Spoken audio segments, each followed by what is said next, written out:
भारत और न्यूजीलैंड के बीच one day series अब अपने आखिरी चरण में है। तीसरा वनडे आज इंदौर में खेला जाना है। भारत और न्यूजीलैंड दोनों ने एक एक मैच जीता है। भारत को एक और मैच जीतना होगा ये पूरा सीरीज कब जाने के लिए। न्यूजीलैंड भी जो है वो पूरा जोर शोर लगाए हुए है। वो भी चाहती है कि वो अपना दूसरा मैच जीते और इस सीरीज को अपने नाम कर ले। इन सब के बीच जो सबसे बड़ा सवाल ये है कि तीसरा जो वनडे होना है उसमें क्या गंभीर जो अभी तक रणनीति रही है जिस पे बहुत सारे सवाल उठ रहे हैं, उस रणनीति में बदलाव लाएंगे, कुछ चेंजेस लाएंगे, कुछ जिनको मौका नहीं दिया जा रहा है क्या इस बार प्लेइंग 11 में उनको मौका दिया जाएगा। इन्हीं सब सवालों के साथ हमारे साथ बेदी हैं। बेदी भाई, क्या कुछ चल रहा है इंडियन क्रिकेट में और अपनी ही धरती पे दूसरा वनडे हार जाती है टीम इंडिया। नहीं, सही बात। आपने जो टीम इंडिया ने जो डोमिनेंस बनाई थी ओडीआई क्रिकेट में, वनडे क्रिकेट में, वो सबने देखी है कि रोहित शर्मा की कैप्टनसी में हमने 2 आईसीसी टाइटल जीते हैं। चैंपियंस ट्रॉफी हमने जीता, उससे पहले टी20 वर्ल्ड कप हम जीत कर आए थे कैरेबियन धरती पर जो हमने झंडा गाड़ा था। लेकिन अब मुझे लगता है कहीं ना कहीं पिछले कुछ समय से ना वनडे क्रिकेट टीम को आप देख रहे हैं कि वो वाली वनडे टीम नजर नहीं आ रही है जो डोमिनेट करती थी, डोमिनेंस करती थी। बावजूद इसके कि रोहित शर्मा और विराट कोहली इस टीम में मौजूद हैं। पहले रोकों की जोड़ी अच्छा किया दोनों ने। और मुझे लगता है कि आदर्श भाई जो पहला मैच था वो भी हम कहीं ना कहीं गवा सकते थे, क्योंकि न्यूजीलैंड ने 299 का स्कोर बना दिया था। 301 का टारगेट जो दिया था इंडिया को। मुझे लगता है कहीं ना कहीं वनडे क्रिकेट में अगर आप 300 रन बनाते हैं, चेस करना बहुत मुश्किल हो जाता है। हालांकि विराट कोहली ने सेंचुरी जड़ने से चूक गए थे, वो 93 रन बनाए थे। वो आप इंडिविजुअल ब्रिलियंस कह लीजिए कि इंडिया ने वो चेस कर लिया। हालांकि उस चेस में भी फंस सकते थे, क्योंकि एक एक रन के लिए आपने देखा कि कैसे संघर्ष करना पड़ रहा था। बिल्कुल। खैर वो मैच जीते हम। उस मैच में इंजरीज भी सामने आई। वॉशिंगटन सुंदर को चोट लग गई थी, इंजरी की वजह से वो बाहर भी हो गए। उनकी जगह जिन्हें चुना गया आयुष बडोनी, उनको लेके भी बड़ा सवाल उठ रहा था कि वाइल्ड कार्ड एंट्री करा दी गई, क्योंकि दूर दूर तक वो इंडियन सेटअप में आने की लग नहीं रहा था कि उनको चुना जाएगा, सेलेक्ट किया जाएगा, क्योंकि अभी तक इंडिया के लिए एक भी मैच नहीं खेला है, डेब्यू नहीं किया है। और भी खिलाड़ी कतार में थे लेकिन उनको लाया गया। अब वो सब पता है कि क्यों लाया गया। गौतम गंभीर, अर्शदीप की बहुत डिमांड हो रही है टीम में। देखिए अर्शदीप सिंह की डिमांड इसलिए हो रही है, देखिए स्विंग के वो किंग है। कहते हैं कि जो स्विंग करता है ना बॉलर, इंटरनेशनल क्रिकेट में या डोमेस्टिक में भी, उसको माहिर माना जाता है गेंदबाजी में। क्योंकि स्विंग में ना बैट्समैन फंसते हैं, आपको बॉल समझ नहीं आती कहाँ मूवमेंट हो रही है कहाँ नहीं हो रही। अब अर्शदीप सिंह ने टी20 में बहुत अच्छा किया। वो टी20 के नंबर 1 बॉलर है। अगर कोई टी20 में नंबर 1 बॉलर है उसको आप टीम में नहीं ले रहे, खिला ही नहीं रहे, तो फायदा क्या फिर टीम में लेने का।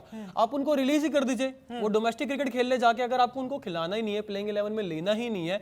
अब यहाँ पे सवाल यह है कि फैंस चाहते हैं कि अर्शदीप सिंह टीम में आए, फॉर्मर खिलाड़ी भी यही चाहते हैं कि अर्शदीप सिंह टीम में आए और टीम को जिताएं, क्योंकि ये देखिए सीरीज दांव पर लगी हुई है। 1-1 से बराबर है। एक न्यूजीलैंड ने जीता, एक इंडिया ने जीता है। अब जो ये मैच जीतेगा वो सीरीज जीत जाएगा।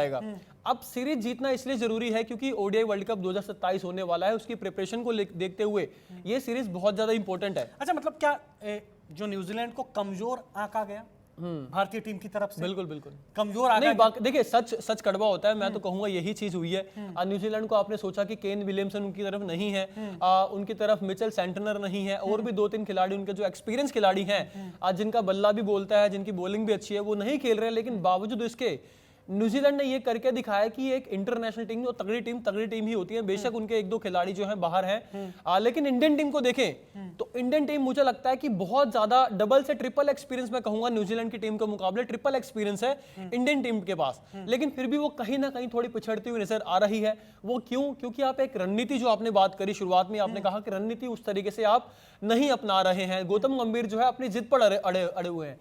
लेकिन यहां पर गौतम गंभीर की जिद ज्यादा जरूरी है या फिर टीम इंडिया का हित? तो मैं मानूंगा टीम इंडिया का हित सबसे ऊपर आना चाहिए, और टीम का इंटरेस्ट जिसमें है, टीम को जिस चीज की नीड है वो आपको देना चाहिए। लेकिन गौतम गंभीर जो है ना, वो लगातार अपने फैसले ले रहे हैं। हर्षित राणा को खिला रहे हैं, वो मोहम्मद सिराज को खिला रहे हैं, प्रसिद्ध कृष्णा को खिला रहे हैं, लेकिन अर्शदीप सिंह की टीम में जगह नहीं बन पा रही है। अब वो क्यों नहीं बन पा रही, इसका सवाल तो, इसका फैसला तो मतलब टीम ही करेगी, और इसका जवाब जो है गौतम गंभीर को देना पड़ेगा। क्योंकि अर्शदीप सिंह जैसा बॉलर मुझे नहीं लगता कि अभी इस समय जिस तरीके की उनकी बॉलिंग है, उनकी बॉलिंग में जिस तरीके की धार है, वो अभी मुझे नहीं लगता कि हर्षित राणा के पास है। कहा ये भी जा रहा है कि टीम में जो है ना, गंभीर की जो रणनीति है वो ज्यादातर ऑलराउंडर खिलाने की है। बहुत ज्यादा ऑलराउंडर और इस पे डिपेंडेंट, मतलब सबको ऑलराउंडर बना देना है, बैटिंग भी करिए, बॉलिंग भी करिए, सब कुछ करिए। तो ये वाली रणनीति भी बैकफायर की है क्या? नहीं, बैकफायर करती है। देखिए अगर आप ऑलराउंडर से ही बैटिंग करा, देखिए ऑलराउंडर काम तो आता है, मैं नो डाउट मैं मानता हूं कि गौतम गंभीर की रणनीति ये सही है, लेकिन कहीं ना कहीं पैतरे आपके ऊपर भारी पड़ जाते हैं। अब आपने वॉशिंगटन सुंदर जो इंजर्ड हो गए, वो ऑलराउंडर के तौर पर खेल रहे थे, आप टीम में 3 ऑलराउंडर खिला रहे हैं, आपने जडेजा को भी लिया हुआ है, आपने वॉशिंगटन सुंदर को भी लिया, आपने नीतीश कुमार रेड्डी को भी लिया हुआ है, आप ऑलराउंडर ज्यादा से ज्यादा खिला रहे हैं, लेकिन जब रन चेस, बड़े रन का रन चेस जाना होता है आपको, वहां पे आपको ऑलराउंडर काम नहीं आता, वहां पे आपको एक स्पेशलिस्ट बल्लेबाज चाहिए। इसी वजह से मुझे लगता है कि वॉशिंगटन सुंदर जब बाहर हुए तो आयुष बडोनी को चुना गया, हालांकि वो भी मुझे नहीं लगता रिप्लेसमेंट अच्छी थी। अच्छा, कतार में और भी बल्लेबाज थे। 50 ओवरों का मैच, इसमें अलग रणनीति होती है और 20-20 20-20 में अलग रणनीति होती है। बिल्कुल। तो दोनों को मिक्सअप कर रहे हैं क्या गंभीर? देखिए आप कह तो यही सकते हैं। कह तो सकते हैं मिक्सअप कर रहे हैं। देखिए मैं एक चीज कहना चाहूंगा, ऑलराउंडर खिलाने का मतलब क्या है? बिल्कुल, यानी कि आपको लग रहा है कि 20 ओवर का मैच है और खत्म करना है तुरंत तुरंत। देखिए आजकल वैसे सारे फॉर्मेट जो है वो T20 तरीके से ही खेले जाने लगे हैं। आप चाहे वनडे ले लीजिए, चाहे टेस्ट ले लीजिए, सारी टीमें जो है आजकल T20 तरीके से खेलती हैं। आपने इंग्लैंड की बेसबॉल टेक्निक देखी ही होगी, वो बेसबॉल खेलते हैं। तो यहाँ पे गंभीर को मैं गलत नहीं कहूंगा, लेकिन हाँ ये गलत है, आप ये चाहते हैं कि आपके पास ऑप्शन ज्यादा हो, इस वजह से आप ऑलराउंडर ज्यादा खिला रहे हैं, लेकिन ये मुझे लगता है रणनीति सही नहीं है। या तो आप प्रॉपर 6 बल्लेबाजों के साथ जाइए, 5 बॉलर्स के साथ जाइए, या फिर प्रॉपर आप 6 बॉलर्स के साथ जाइए, 5 बल्लेबाज के साथ जाइए। आपके पास बॉलर भी ठीक होने चाहिए, बैट्समैन भी ठीक होने चाहिए। अब 2 मैचों में मुझे क्या देखने को मिला है, आपके पास बॉलर्स की कमी रही है, बैटिंग फिर भी आप कहीं ना कहीं कवर कर लेते हैं आप। केएल राहुल ने सेंचुरी मार दी दूसरे मैच में, विराट कोहली नहीं चले, रोहित शर्मा का बल्ला नहीं चला, शुभमन गिल ने हाफ सेंचुरी मारी लेकिन वो काम नहीं आई। केएल राहुल ने सेंचुरी मारी, आप 286 तक पहुंच गए, लेकिन न्यूजीलैंड ने जो है 2.5 ओवर पहले ही मैच खत्म कर दिया। वो क्यों? क्योंकि उनके पास बल्लेबाज भी अच्छे थे, बॉलिंग भी उन्होंने इंडिया को जो है 286 तक रोक दिया, 300 रन नहीं बनने दिए, जबकि पहले मैच में न्यूजीलैंड ने 300 रन बना दिए लेकिन इंडिया को 300 रन नहीं बनाने दिए।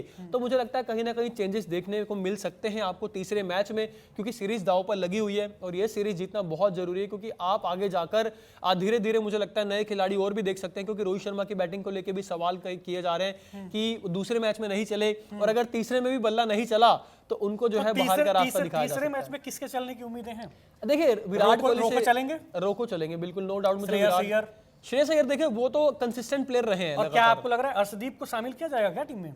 देखिए किया जाता है नहीं किया जाएगा मुझे लगता है, लेकिन मेरा पर्सनल पॉइंट ऑफ व्यू कहता है कि अर्शदीप को खिलाना चाहिए, और गंभीर भी ये चीज समझेंगे, और बड़े सुलझे हुए खिलाड़ी रहे हैं और कोच भी बड़े सुलझे हुए हैं, लेकिन अपनी जिद जो है छोड़नी पड़ेगी और टीम का हित पहले रखना पड़ेगा। अगर टीम का हित पहले रखेंगे तो मुझे लगता है वो मानेंगे कहीं ना कहीं कि Arshdeep Singh is better than Harshit Rana and प्रसिद्ध कृष्णा एंड इवन मोहम्मद सिराज। मैंने अभी आंकड़े देखे, स्टैट्स देखे, अर्शदीप सिंह ने 2022 में डेब्यू किया था और 2022 के बाद से उन्होंने सिर्फ 14 वनडे मैच खेले हैं, जबकि हर्षित राणा ने 2024 में डेब्यू किया था और वो 13 मैच ऑलरेडी खेल चुके हैं।